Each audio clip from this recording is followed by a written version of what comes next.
I want to cut across immediately to the BJP headquarters. Thank you, Mr. Chidambaram, for taking the time out and joining us. Let's cut across right now to the BJP headquarters. Himanshu, my colleague Himanshu Sharma, joins us live.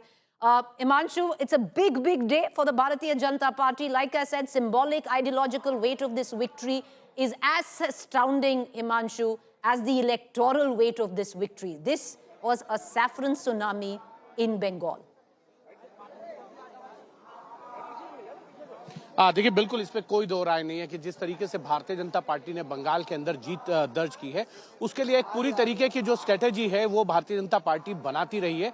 और 2021 के चुनाव, विधानसभा चुनाव में जिस तरीके से Bharatiya Janata party 3 से 77 सीटों पर जीती थी, उसके बाद भारतीय जनता पार्टी इसको और जीत को आगे लेके जाना चाहती थी और इसीलिए सुनील बंसल उनको वहां का जो है संगठन का दायित्व दिया गया एज ए पार्टी महासचिव के तौर पर।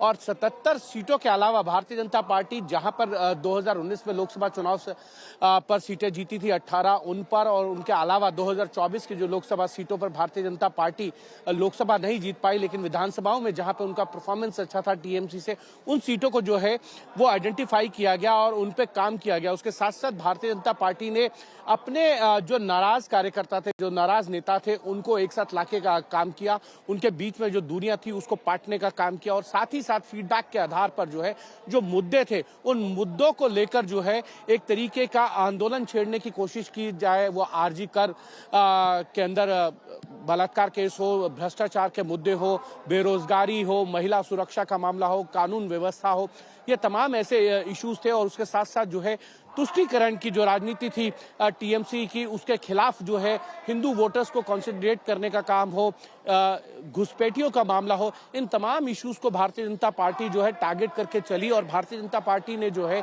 इस बार वो गलतियां नहीं की जो 2021 के अंदर की थी। जैसे टीएमसी के बहुत से लोगों को लाया गया, उनको चुनाव लड़ाया गया, इस बार उस तरीके की कोई सिचुएशन देखने को नहीं मिली। जो बंगाल का टॉलीवुड है उसके बहुत से जो फिल्म स्टार और एक्टर्स हैं उनको जो है इतनी एंट्री नहीं मिल पाई। और आप देखिए भारतीय जनता पार्टी का जो एक सर्वे का आधार है उस पर किस कैंडिडेट को रखा जाए नहीं रखा जाए, अगर टिकट अनाउंस भी हो गया तो फीडबैक के आधार पर अगर लगा कि वो सीट नहीं जीते जा सकती तो दूसरे उम्मीदवार को बनाया गया। और उसके साथ साथ भारतीय जनता पार्टी एक चीज़ को बहुत अच्छी तरीके से जानती समझती थी और उसको लेकर काम किया। और उसमें फिर गृह मंत्री अमित शाह ने 15 दिन जो है बंगाल में लगाए और उन्होंने माइक्रो मैनेजमेंट क्या हो सकता है उसको लेकर पूरा काम किया। और माइक्रो मैनेजमेंट के साथ साथ भारतीय जनता पार्टी के केंद्रीय नेताओं की एक तरीके से जिम्मेदारियां लगाई गई, कौन किस सीट पर कहां रहेगा, और रोज फीडबैक लेना और फीडबैक के आधार पर रोज जो है वो स्ट्रेटेजी बनाना, ये भारतीय जनता पार्टी ने बहुत अच्छी तरीके से किया। और उसका परिणाम यह है कि आज भारतीय जनता पार्टी जो है वो 204 सीटों पर जो है आगे चल रही है। और जो टीएमसी पिछली बार 213 सीटें जीती थी वो लगभग 84 सीटों पर आकर सिमट गई है। और शायद भारतीय जनता पार्टी जिस तरीके से चुनाव लड़ती है वो बताता है कि माइक्रो मैनेजमेंट और उसके साथ साथ जो इश्यूज हैं और उन इश्यूज पर स्ट्रेटेजी बनाना, ये भारतीय जनता पार्टी का जो एक इलेक्शन मैनेजमेंट है ये अदर पार्टी से उसको अलग भी करता है। Himanshu, there were so many reasons. There were multiple reasons. And on your television screen, of course, each of the cabinet ministers coming in. You also had the former president of the party, now Health Minister JP Nadda, who came in a short while ago. And ultimately, it all culminates, I would think, to this particular man.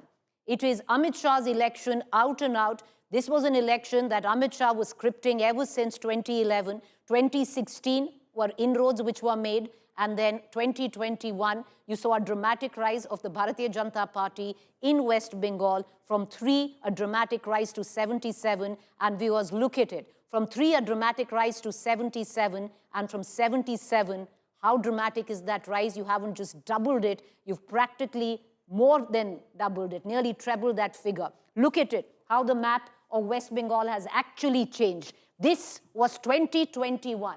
And see, viewers, what the saffron surge has led to. This is what the map of West Bengal looks right now. And all of that been made possible, many would suggest, by nobody else but the Home Minister. Himanshu continues to be with me. Himanshu, of what we had heard, Himanshu, Home Minister ki rallies, Pradhan Mantri ki rallies. For the first time, you had the Prime Minister make a direct connect with his voters.